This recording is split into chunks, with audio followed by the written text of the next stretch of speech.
Olá pessoal, tudo bem com vocês? Eu me chamo Marcos Queiroz, para quem não me conhece, e esse vídeo vai ser o último da série, a quarta parte da série, que nós estamos trabalhando com as cartas numeradas do naipe de ouros. Nós fizemos já assim uma análise dos simbolismos presentes nos vários baralhos, vários tipos de baralhos, não todos, obviamente, a gente tem outros que talvez não tivesse tanto interesse, tanta importância, porque não tem simbolismos diferenciados, e talvez também porque a gente não costuma utilizar muito eles, alguns deles ficam só na nossa coleção, e a gente acaba não usando tanto, então não tem hábito de utilizar esses simbolismos, de avaliar esses simbolismos, trabalhar eles até para ver que significados novos eles podem trazer para um conceito que muitas vezes é tão abrangente que a gente restringe tanto com palavras-chave, com frases-chave e tal. E agora, para o último, que é a quarta parte, nós vamos fazer algo que a gente vinha fazendo nos arcanos maiores também, que é analisar a parte do tarô de Marsella.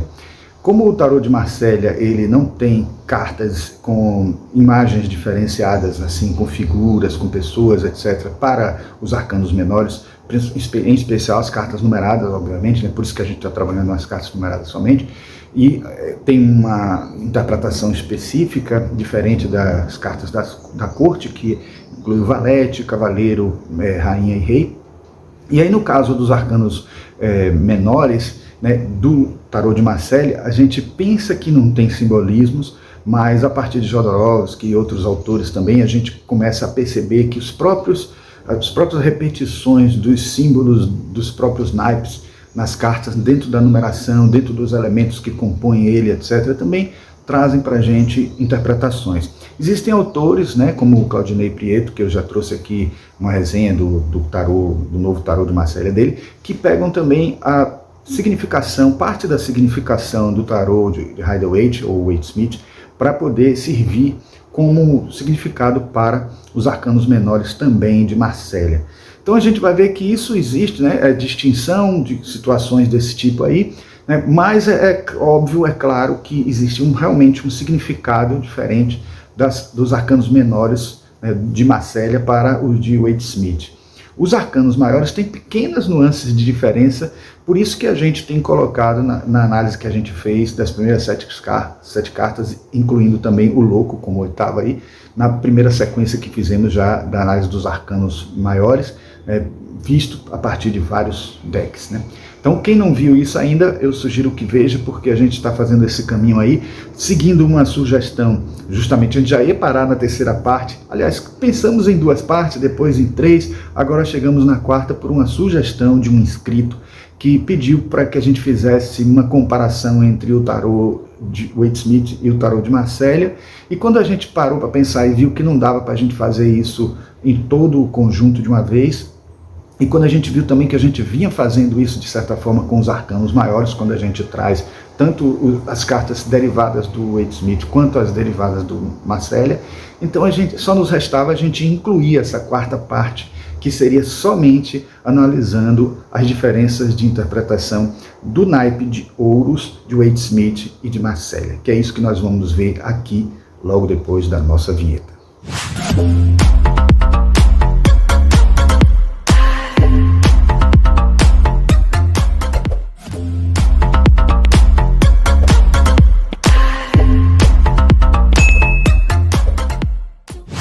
Então, para que a gente possa fazer esse tipo de trabalho, a gente vai utilizar duas cartas que a gente gosta muito, Essa aqui é a última versão que eu tive já do tarô do Waite-Smith, que é aquela que trouxe a visão, a coloração original, o desenho original, que a editora Pensamento trouxe.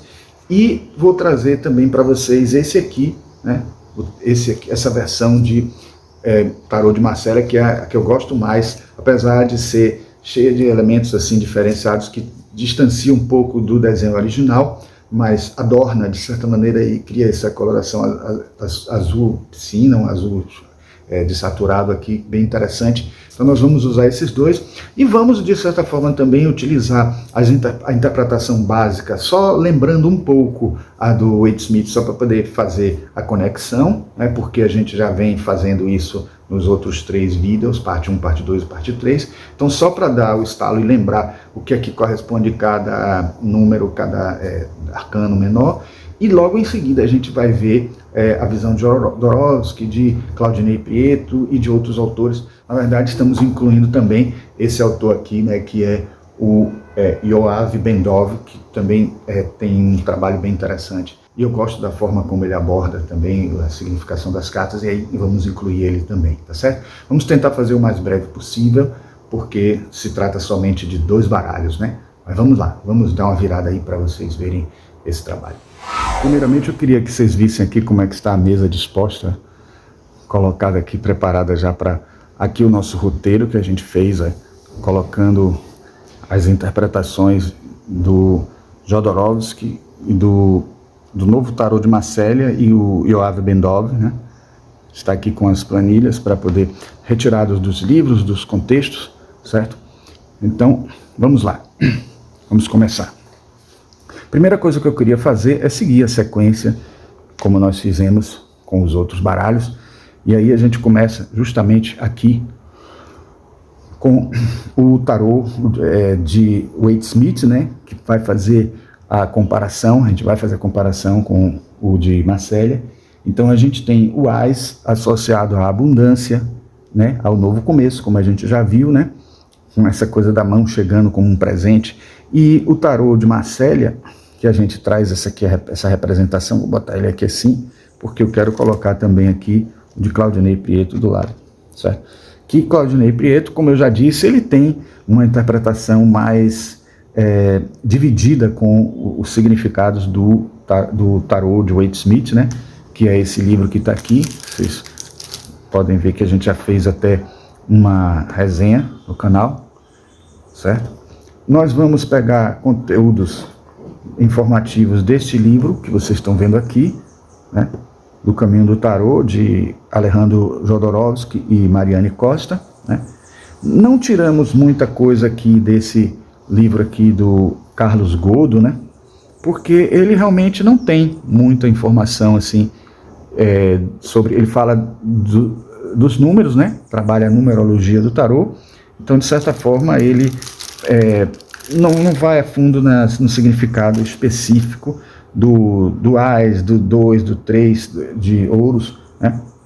Então, tem aqui também esse autor que é o Yoav Bendov, que a gente tanto vai utilizar esse livro, quanto esse outro livro aqui também, que é do Tarô CBD. Ele vem junto com o Tarô CBD, que é essa caixinha aqui, da editora Pensamento, que quando eu mostrei todos os meus tarôs, tem um vídeo aí com todos os tarôs, vou deixar até um card aí para vocês verem, e ele tem esse aqui mostrando que é uma tentativa também parecida com a que Jodorowsky fez, de tentar ser fiel na reprodução, né, do tarô original, né?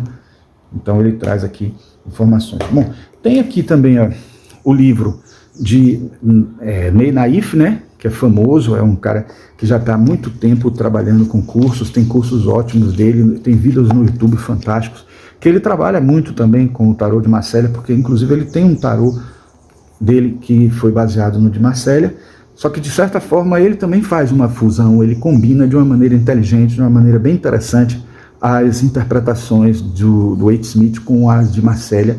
Então fica bem interessante também quando ele faz essa combinação, certo? Bom, mas sobre aqui, vamos usar aqui o nosso apontador. Sobre aqui nós já falamos que temos aqui o significado básico, né? Esse que não é eu não diria que o Wade Smith é o original, é o básico, mas é só para referência das pessoas que trabalham com Wade Smith, a gente poder usar essa referência, mesmo o de Marcélia tendo sido anterior. O tarô de Marcélia é anterior ao Wade Smith, né? Então, o que a gente pode dizer que, na visão de Jodorowsky, o Ás de ouros tem de peculiaridade é que, enquanto todos os ases a gente encontra uma tridimensionalidade, uma verticalidade, praticamente todos os símbolos, né, dos outros naipes, de paus é uma madeira, vertical, a espada é uma espada mesmo vertical, e copas também é uma taça. O de ouros, ele parece estar sendo visto de cima, como se a moeda estivesse no chão, e essas folhagens aparecendo aqui. Então é muito interessante a colocação de Jodorowsky sobre isso. Então ele diz que diz respeito à energia primordial, a energia material, e tem uma orientação em relação à vida familiar, à casa, ao dinheiro, à saúde, aos aspectos concretos da existência, né? O corpo, os recursos que a gente pode ter financeiros, um lugar que a gente mora, o território. Então tudo isso está associado a essa carta. E ele fala também que existem 3 anéis diferentes, né? O anel central, que está associado ao lótus, e aí tem ele começa justamente pelo central, ou melhor, ele começa pelo de fora, vamos dizer assim. Então, vamos começar pelo de fora. Na verdade, esse anel de fora é um que floresce, né? É esse anel laranjado aqui que tem de fora, e diz respeito à nossa atuação no mundo, tentando realizar nos 4 cantos do universo, nos 4 elementos, nos 4 pontos cardeais que cada florzinha dessa representa. Depois, no anel intermediário, tem irradiações aqui, que ele conta uma subdivisão em 12, aí, que é em função de combinações que ele faz para fazer uma alusão de certa forma, à astrologia, mas, de certa forma, a gente também tem a interpretação de que é a nossa irradiação interna, né?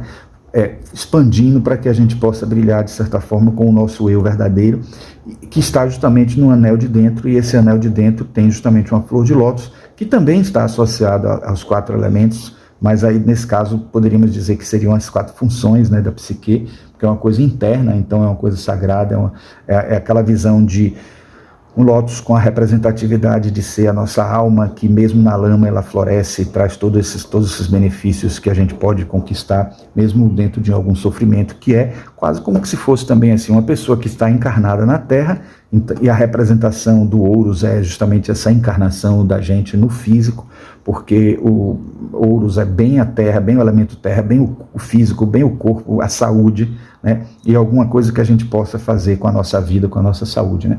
Dentro da perspectiva do novo tarô de Marsella, a gente tem aqui uma ideia de realização. O mesmo desenho, a mesma coisa, né?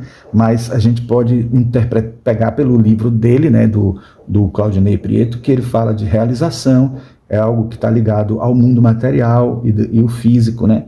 Indica realização e manifestação dos interesses materiais em amplos sentidos, né? Então são mudanças de alguma coisa em sua natureza prática, né? E é um novo sucesso financeiro, né? Lucros novos, etc. E Yoav Bentov também traz um pouco essa perspectiva, essa ideia, né, de algo novo, também algo que traz como novidade, né, um trabalho novo, uma renda nova, né, alguma coisa que surge como ganhando na loteria, alguma coisa que traz sorte, benefício e faz a gente brilhar de alguma forma. Seguindo aqui adiante, a gente tem o 2, né? Vamos colocar aqui o 2. Foi mais de uma carta aqui. Eu acho interessante colocar nessa ordem aqui, porque a gente vê, talvez pudesse até ser o contrário, né? Essa está no meio, porque ela é como se fosse um intermediário, né? Vamos colocar ela aqui no meio, porque são 2 extremos, né? O Wade Smith e o Marsella, e esse no meio é como se estivesse aí fazendo uma intermediação, tentando encontrar um meio termo, né? Então o 2, ele tem a ver com equilíbrio, com multitarefas, com flexibilidade, dentro da perspectiva do Wade Smith, né? E a gente pode dizer que, para Jodorowsky, a gente tem do lado oposto aí, uma perspectiva associada a desejo de fechar um contrato que ainda não está concluído, né? Um projeto financeiro ainda inicial, um embrião de uma formação, de alguma coisa inicial. Ele comenta também de algumas serpentes que aparecem aqui, que nessa ilustração parece mais mesmo uma adorno mesmo, mas ele fala de serpentes que tem a ver com essa coisa do início, do começo, da base, né? De estar associado à terra, mas também ser algo que ascende, que cresce, que se desenvolve, que se movimenta, não fica parado, não fica fixo, né? A gente poderia até fazer a alusão à Kundalini também, como a gente tem feito nos vários outros tarôs, nos vários que a gente fez nas partes anteriores. E você vê florescimento no extremo, no outro aqui, mostrando uma necessidade de combinar um com o outro. Então, em quase todas as interpretações que a gente pode fazer do 2 de ouros, envolve essa coisa da conciliação de opostos, né? Da combinação complementar de opostos. E não é diferente quando a gente encontra aqui na representação de Claudionei Prieto uma pessoa que pode ser o louco, que pode ser o mago, na verdade, está mais parecendo o mago, que esteja numa corda bamba aqui, se situando, tentando se equilibrar, e ao mesmo tempo com duas bolas, uma que está, duas moedas, né? Uma que está na mão, outra que está solta, representando também justamente essa diferenciação de que um é mais material, um é mais sutil, e a gente tentando conciliar com isso, né? Nessa interpretação misturada, né, que se faz aí, a gente entende que esse tipo de conexão do desequilíbrio, o equilíbrio, a tentativa de equilibrar, a tentativa de conciliar tarefas diferentes, ganha outra conotação. Esse equilíbrio aí passa a ter uma outra perspectiva, né? Então, tem, de um modo geral, o significado de mudanças com resultados benéficos, transformações, mudanças, né? O aumento da alegria, né, e da beleza da vida. A mudança é o principal tema dos 2 de ouros, né, indicando que isso poderá significar um desafio.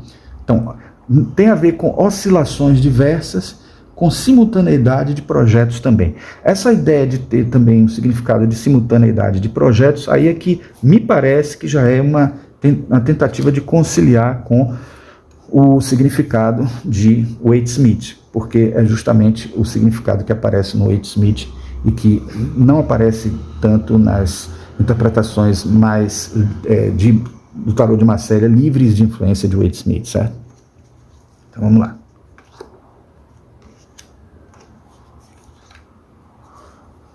Então vamos ao 3, né?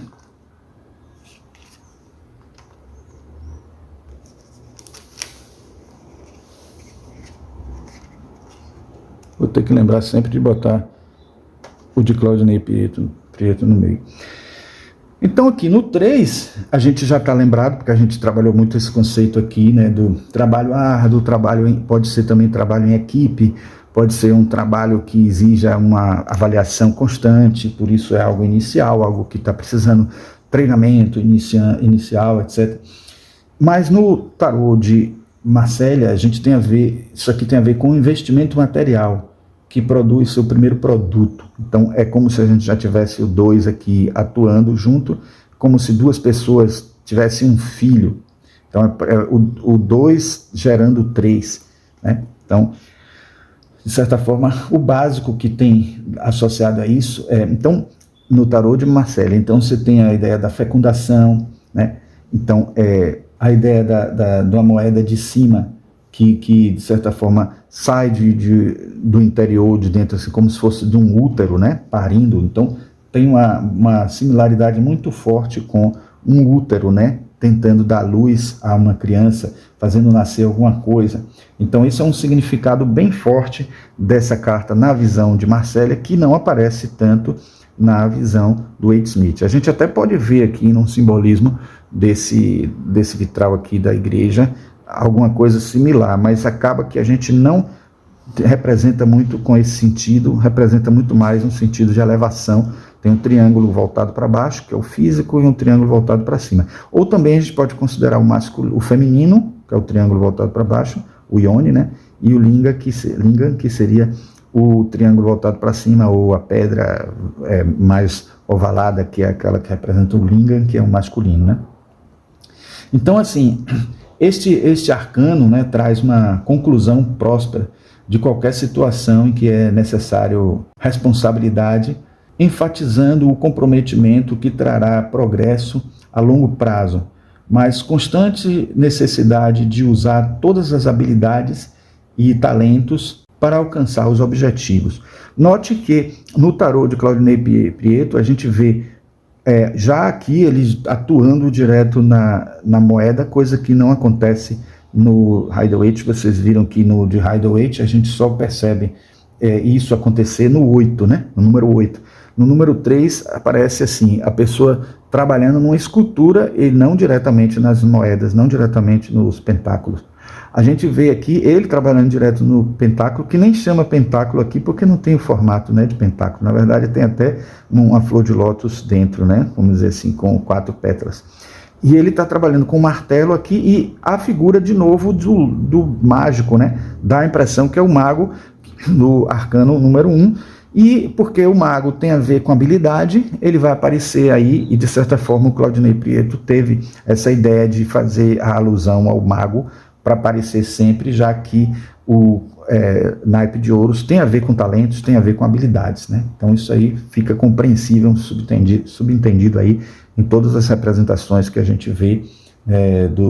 Não são todos que aparece o mago, mas vocês vão ver que ele vai aparecer algumas vezes aí. Uma outra questão que aparece muito nessa interpretação que a gente vê é que a moeda de cima, né, está no interior de uma construção, né, e as duas outras abaixo estão fora dessa construção, né.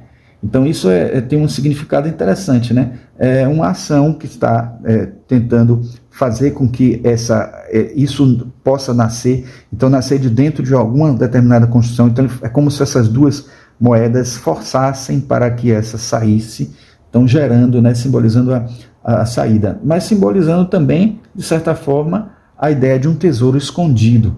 Então isso é um significado também que Jodorowsky fala da existência de possíveis tesouros que a gente não conhece, que podem aparecer, e tesouros escondidos podem ser talentos também que a gente tem que poderá produzir. Aí nesse sentido, lembra muito o significado sim de Rider-Waite, ou Waite-Smith, porque de certa forma aqui o talento está sendo iniciado, né, e sendo observado por duas pessoas. É como se essas duas pessoas impulsionassem a ação desse.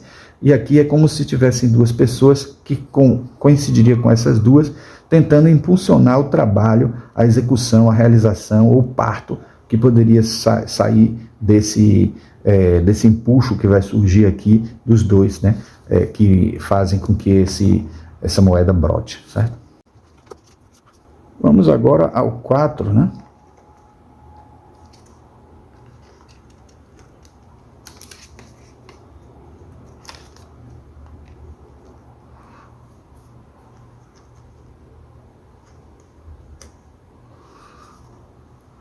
Bom, o 4 de ouros, basicamente já sabemos que tem a ver com ganância, avareza, apego, também segurança, sendo visto como uma questão positiva, a pessoa que busca segurança financeira, busca segurança material, então tem a ver com o 4.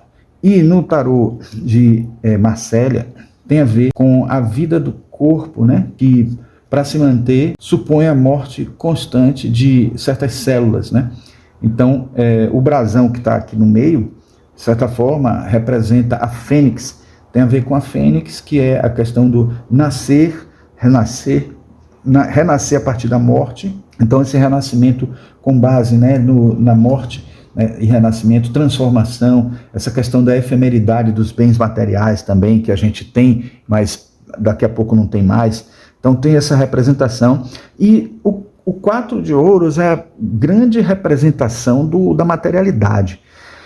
Pense que o naipe de ouros já tem a ver com matéria, né? Que seria uma quaternidade, né? Essa coisa de orientação norte, sul, leste, oeste, 4 elementos, etc.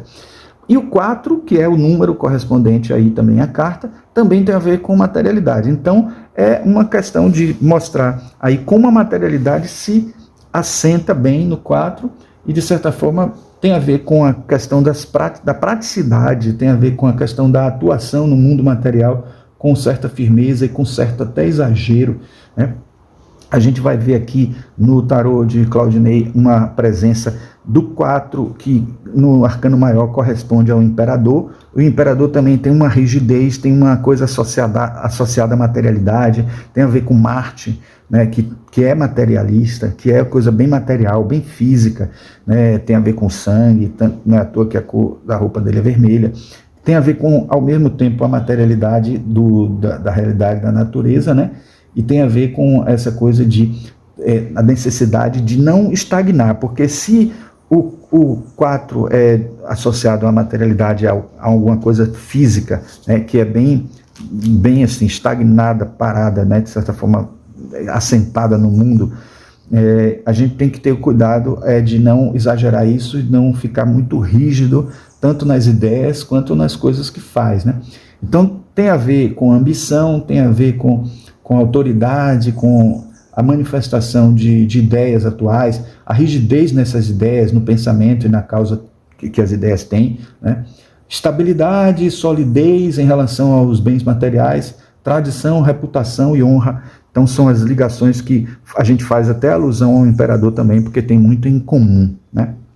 Então é importante a gente perceber que junto à avareza, a ideia de estar muito preso à matéria, muito amarrado, e aqui a gente vê o amor que ele está tendo aqui pela moeda, né, no sentido de proteger, vai estar presente nos significados também de Marcélia, por conta de ter essa ligação com uma rigidez de pensamentos, uma coisa mais amarrada, então um conservadorismo na atuação com o financeiro, guardar demais as coisas, então tem a ver com isso aí.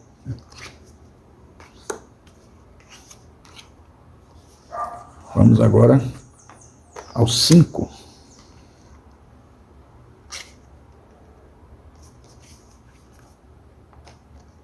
Bom, o 5 no Waite-Smith, a gente sabe que tem a ver com escassez, com sobrevivência, com a falta, né?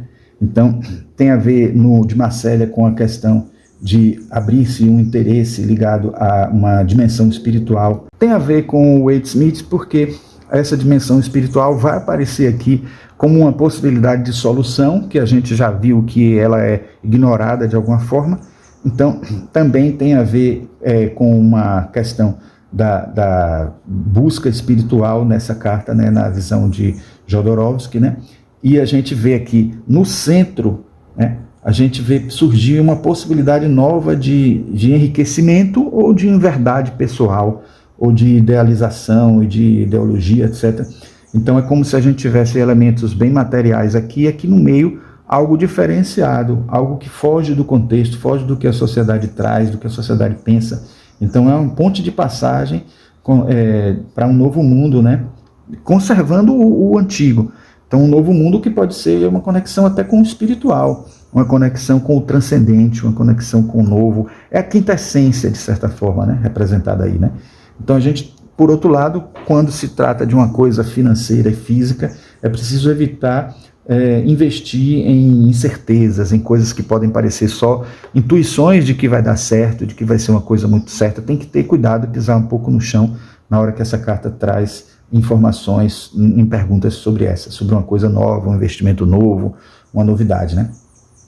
E também aqui no Claudinei Prieto, ele que junta a ideia de Waite-Smith com a de Marcélia, ele fala de privações, fala de conflitos financeiros, preocupações, medo, desconfiança e frustrações em relação à vida material.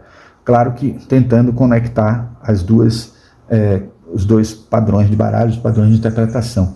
Tem a ver com inquietação, com algo novo que aparece, né, para desestabilizar, né, as estruturas já existentes e tudo mais. Mas esse algo novo pode ser algo benéfico se a gente associar isso à necessidade que alguém tem de ajuda, né? Essa ajuda vai vir, de certa maneira, mais no número 6, né, no arcano 6, que vem logo depois, principalmente dentro da interpretação do Waite-Smith, né?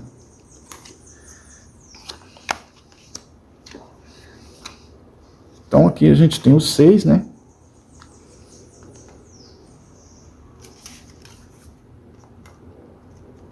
Tem a ver com generosidade, né? Tem a ver com dar e receber, como a gente já falou, o peso aqui do que se vai fazer, do que se vai poder fazer, né? Do que a pessoa merece, do que vai estar dando, se vai dar de acordo com a necessidade. E tem a ver, no caso do tarô de Marcélia, está relacionado com a matéria se desdobrando, né, em uma verticalidade estática. Estática não no sentido parado, mas de êxtase, né, de uma coisa que vai vislumbrar de alguma forma, né? Então tem uma ligação tanto com a terra quanto com o céu. Então se na outra a gente percebe já uma quinta essência, aqui essa quinta essência vai se manifestar dentro de um nível de equilíbrio maior, né? Então é uma carta que tem a ver com generosidade, até fala, né, em generosidade, mas ele fala também, o Jodorowsky fala de generosidade em outras cartas também, mas essa é uma generosidade diante de si mesmo, né? Celebrando a beleza do mundo, a pessoa percebendo a beleza do mundo e sendo generosa com o mundo de um modo geral, né? Então, tem a ver com o compartilhamento, quando a gente faz a conexão do tarô de Marcélia com o de Waite Smith, porque o Claudinei Prieto fala como significado tendo a compartilhar, a descoberta de novo poder pessoal, trazendo transformações bem-sucedidas, harmonia de modo geral, né? E no caso de Jodorowsky, a gente ainda tem, ou de Yoav Bendov, ele fala da expansão, abundância de recursos e possíveis formas de avanço, equilíbrio. É um equilíbrio entre estabilidade e movimento. Então há um movimento, mas também há uma estabilidade. Isso é bem interessante, porque quase sempre quando a gente está em movimento, a gente não consegue ter estabilidade. Mas nesse caso aqui, o 6 tenta esse equilíbrio entre as duas coisas.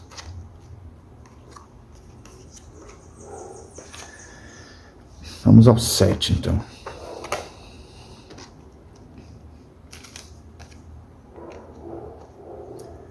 No 7 de ouros, a gente tem aqui uma dubiedade que eu já falei para vocês, né, que existe, né, nessa interpretação, que pode ser visto como diligência, avaliação, ou alguns veem como fracasso, só por causa dessa cabeça mais baixa aqui olhando para... Então tem muitos autores que veem como fracasso, e curiosamente o Claudinei Prieto, ele também trouxe esse conceito de fracasso aqui, né? Mas não, na verdade a gente tem que entender que o significado de fracasso talvez possa ser até utilizado para, ou quando a carta for invertida, ou quando ela tiver numa configuração de tiragem que não seja muito positiva. Mas, de um modo geral, eu entendo essa carta como uma avaliação, uma parada, né? Uma pausa para avaliar. E na interpretação de Jodorowsky, ele fala de um triângulo central aqui, né? Que tem uma ponta, que aponta para cima, né? Então, de certa forma, a gente está entre 4 moedas e uma ponta no meio, e um triângulo no meio aí, né? Então, isso tem a ver com a espiritualização da matéria e com a materialização do espírito, né?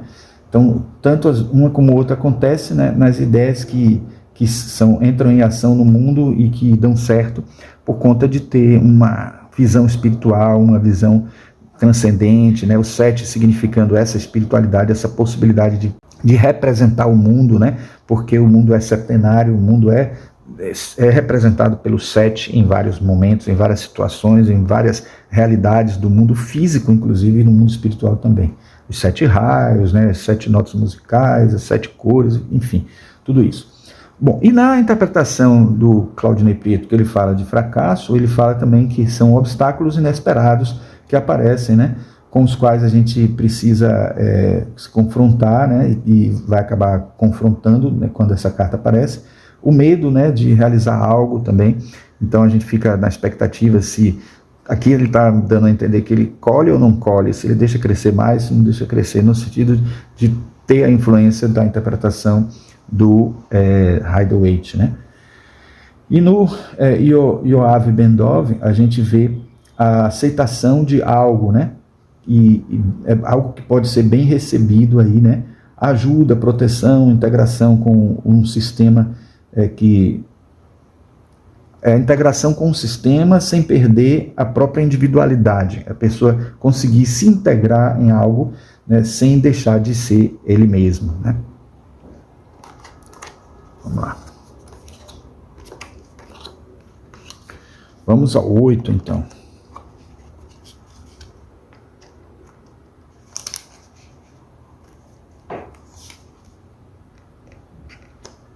O 8 de ouros, vocês já viram nos outros vídeos, tem a ver com trabalho eficiente, um trabalho meticuloso, cuidadoso, da pessoa fazendo, né, algo que vai melhorar a pessoa, porque ela está refletindo sobre o próprio talento, né, sobre a própria representação do talento dela, dando uma projeção, uma qualidade naquilo que faz e tudo mais, né.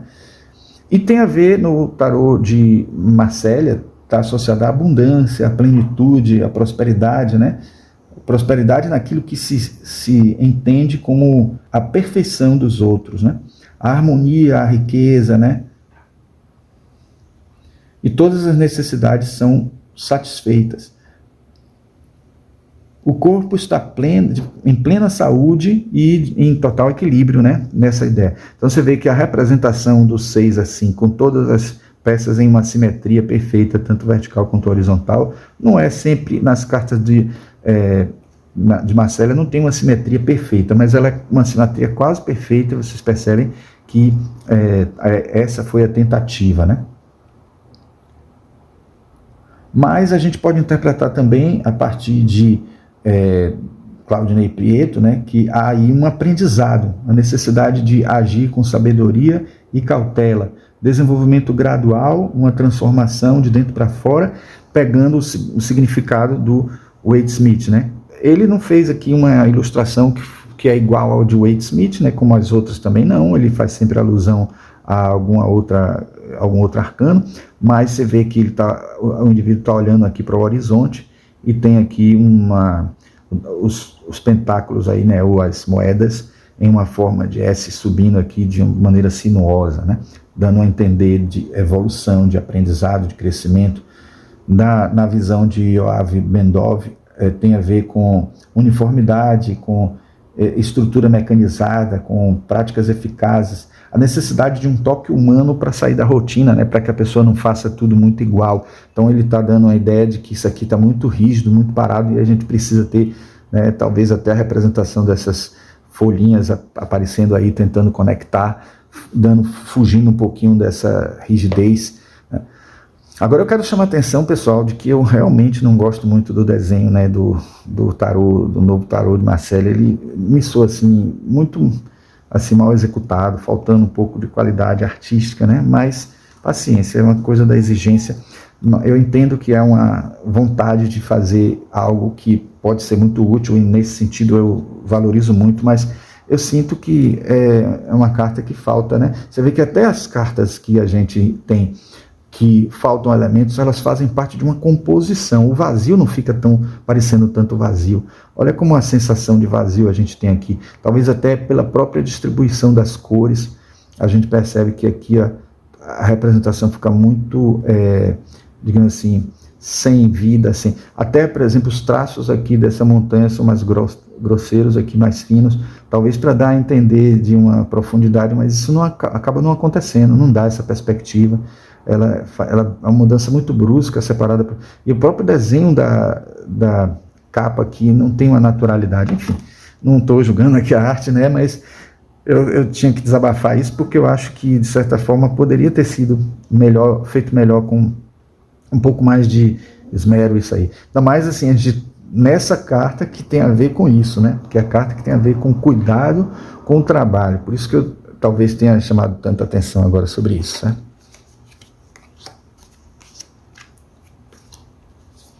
A carta número 9,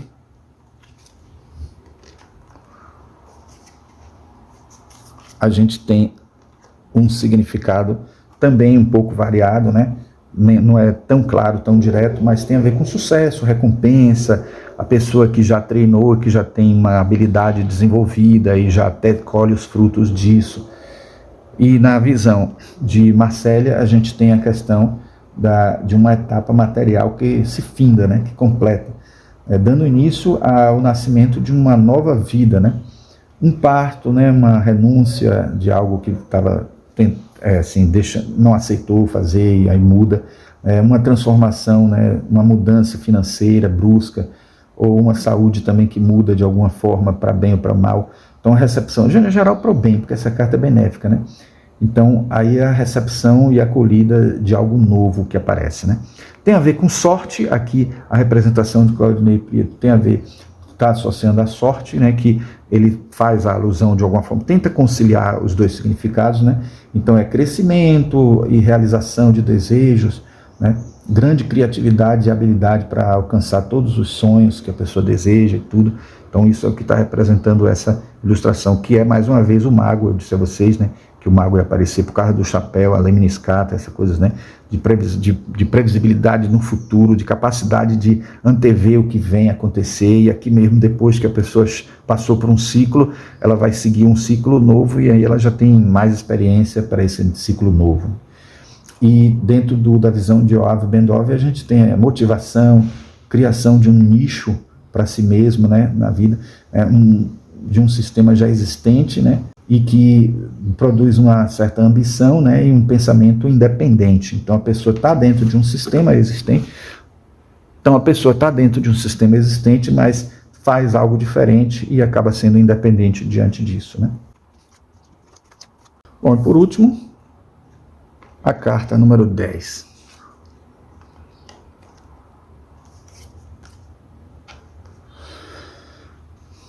O 10 de ouros tem a ver com felicidade, com a felicidade familiar, com a herança, com o legado, etc. Uma possibilidade de já também deixar algo de bom para o restante da família, já que se construiu todo um império, ou uma realidade, ou um conceito, ou um conteúdo, ou uma vida, né? Então, tem a ver com isso. E no tarô de Marcélia tem a ver com o ciclo material que se completa, né?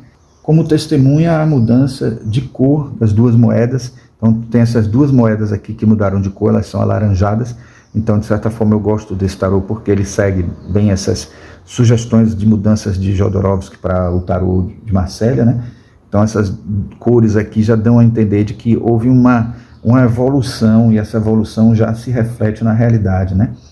Então, isso mostra também que há um percurso ligando a elas duas, né, um eixo branco aí que liga as duas, né? E isso, de certa forma, dá uma ideia de caminho na vertical, né, evolutivo, né? Um caminho de prosperidade, né, que se concluiu, e se inicia um caminho da criatividade, né, mudando para uma outra dimensão. Então aí você já não tem mais a consciência voltada muito para o físico, para o material, busca a totalidade, né? E que se fecha em si mesmo, mas que se produz, nesse sentido, uma visão mais espiritual do que material. Então é a carta que faz a transição da pessoa pensar no mundo mais espiritual. E tem a ver, dentro da perspectiva de Claudinei Prieto, com alegria, realizações ilimitadas, possibilidade de mostrar as mudanças, né? Mostrar ao mundo a noção real da riqueza interior que a pessoa conquistou. Então esse castelo aqui, de certa forma, é uma ostentação, mas tenta representar o físico, o material, mas também faz alusão a alguma coisa da sua visão, né, de mundo que pode ser também transmitida para as outras pessoas, né? Então, na visão de Yoav Ben-Dov, tem a ver com abundância, atividade intensa em relação aos assuntos práticos, né? Um sucesso material e realizações físicas também reais. Então, uma carta dessa pode significar um final feliz, tanto fisicamente, quanto financeiramente, quanto a saúde, quanto conquistas que a pessoa queira ter, né, de trabalho e tudo mais. Então, tudo isso está ligado a essa carta aí, que acaba tendo um resultado positivo, tanto para o tarô Waite-Smith quanto para o de Marcélia. Então, eu diria que as duas cartas, os dois arcanos menores dentro do naipe de ouros, que mais combinam bem, que mais tem relação forte e coincidência entre o Waite-Smith e o Marcélia, são o Ás e o 10 de ouros, que são os que mais se assemelham em significado. Aí não tem para onde correr, porque um é um começo e outro é o fim de uma trajetória dentro da vida material, e todas as nuances internas que possam ser feitas de ligação entre os dois é algo que cada um pode seguir, né? Eu quero sempre dizer a vocês o seguinte: não importa se você usa o Rider-Waite, o Waite-Smith, ou se usa o de Marcélia, o que importa é que você já tenha um significado para elas. Pode até não ser o original, pode não ser o de Rider-Waite, pode não ser o de Marcélia. Você pode usar o tarô de Marcélia seguindo digamos, a linha de interpretação de Rider-Waite sem problema, nada impede. Só você tomar isso como determinação desde o início, não mudar durante o jogo, porque até na hora de embaralhar isso precisa estar claro, né? Agora alguém já me falou, o próprio inscrito que sugeriu isso, que motivou eu fazer essa quarta parte, me falou também que viu, né, o autor Ars Banzaf falar que também não é muito válido, não é muito interessante, ou talvez seja mais difícil você usar o tarô Waite-Smith com a interpretação de Marcélia. Na verdade, isso pode não ser muito fácil, porque o tarô de Marcélia, o tarô de Waite-Smith, tem umas imagens que já apontam para a interpretação que é associada ao Waite-Smith. Então, se você ignorar isso e tentar usar a interpretação de Marcélia, pode ser confuso, pode ser difícil. Não é que não possa, na verdade, isso pode confundir muito a pessoa, então por isso que não é muito aconselhável. Mas se cada um leu livros diferentes, que têm interpretações diferentes para os arcanos, isso não é problema nenhum. O importante é que você defina o significado que você quer dar para as cartas, não esquecendo que se você também desvia muito os significados que foram dados, você pode não estar tendo opções para cobrir, né, algum elemento que possa ajudar você na hora de interpretar, alguma informação que precisa ser dada pelas cartas, você pode não ter elementos que ajudem a você chegar àquela resposta, porque a carta não vai ter aquela informação. Então é preciso até que vocês analisem, mais do que simplesmente mudar o significado básico, é entender o significado, a essência daquele significado e perceber que abrangências e que amplitudes esses significados podem ter na combinação com outras cartas e nas posições que vocês tiram nas tiragens específicas que vocês adotam. Então isso aqui vai ampliar a possibilidade de interpretação e fazer com que um arcano possa ter um significado diferenciado numa tiragem e outra tiragem, para uma pergunta, para outra, para situações as mais variadas, certo? Então é isso, pessoal. Espero que tenha servido essa nova formatação que a gente adotou aqui para... É uma nova formatação para uma situação nova, porque a gente encarou aqui os arcanos menores, até então a gente estava trabalhando só com os maiores, e a gente vai utilizar esse caminho que a gente explicou para vocês, né? E vamos também tentar fazer o melhor possível, atendendo até os pedidos que o pessoal tem feito aí nos comentários, tá? Então, pessoal, eu espero que vocês tenham gostado de fazer essa análise, da gente fazer essa análise aí do Waite-Smith com o Marcélia na sequência numérica do naipe de ouros, né? Vendo esse caminhar que nós fizemos aí. Então eu vou seguir uma sugestão que o pessoal pede aí nos comentários, de fazer outro naipe. Agora o que eu estou pensando em fazer é assim, vou fazer logo em seguida o naipe de copas, né, que é dentro da sequência que a gente costuma fazer, e vamos fazer mais 7 cartas dos arcanos maiores na sequência, eu digo uma por vida, né? E depois que a gente fizer essa sequência de 7, a gente interrompe de novo para colocar os outros 2 naipes, que seria de espada e de paus, né? E aí voltamos de novo com as 7 últimas, e no final de tudo a gente faz com todos as cartas da corte, certo?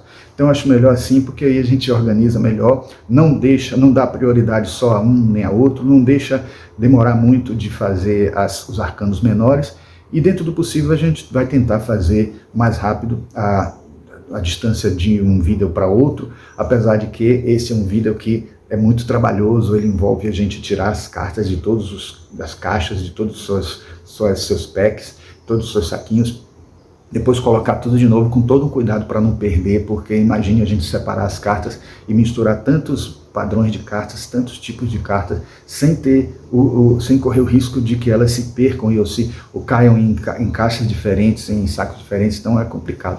Mas eu acho que vale a pena e serve para mim também. Eu sempre digo aqui para vocês que eu me sinto um pouco egoísta quando eu faço esses vídeos, porque praticamente todas essas ideias que eu tenho para vídeos aqui diferenciadas, não é para poder fazer diferente de todo mundo, não. De certa forma, fazer diferente de todo mundo tem a ver com o fato de que, como eu não encontro um vídeo que fale sobre isso, que é um desejo meu, uma vontade minha, até de aprendizado, de poder ter isso até vendo recorrentemente, quem sabe depois que eu acabar toda essa série das 78 cartas vistas nos vários baralhos, eu faça uma maratona, eu mesmo faço uma maratona vendo, porque vai servir para mim também de aprendizado, de assimilação, de aprofundamento, até de compreensão, e quem sabe também no final de tudo a gente faça uma resenha dessa trajetória toda para incluir na playlist, tendo nessa resenha, de certa forma, um complemento, uma análise crítica do que faltou, do que não faltou, do que trouxe para a gente de aprendizado para cada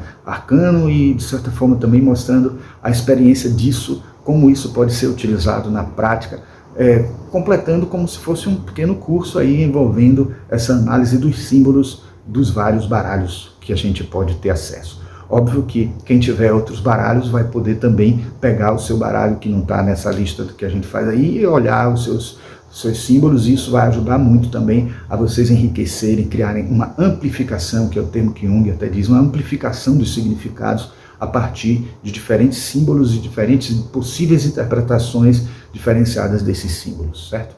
Então é isso, pessoal. Espero que vocês tenham gostado. Se gostaram, por favor, deixem o like aí, se inscrevam no canal e apertem o sininho para obterem notificações todas as vezes que a gente colocar vídeos no nosso canal aqui, certo? Eu quero só dizer para as pessoas que não estão habituadas que quando vocês abrem o YouTube, dentro já do login que vocês têm já do canal de vocês, do YouTube, mesmo que vocês não postem nada, todo mundo que tem uma conta do Gmail tem um YouTube, de certa maneira, associado. Então, quando você abre lá, vocês conseguem ter uma notificação, aparece para vocês rapidinho aqueles vídeos e aqueles canais que estão postando sempre coisas que vocês se inscreveram, que vocês deram like, que vocês assistiram muitas vezes. Então, de certa forma, quando a gente pede o like e pede também que vocês se inscrevam, é por conta disso, não só para que vocês possam ter acesso mais fácil aos vídeos que a gente posta, como também para a gente ser valorizado e isso ser divulgado melhor. Então, quanto mais vocês põem like, quanto mais vocês se inscrevem, mais a gente vai conseguir fazer repercutir os conteúdos que saem aqui no nosso canal, tá certo? Então, agradeço a vocês que ficaram até o final, agradeço por tudo que vocês fizeram, likes, inscrições e sininho, e nos vemos no próximo vídeo. Um grande abraço.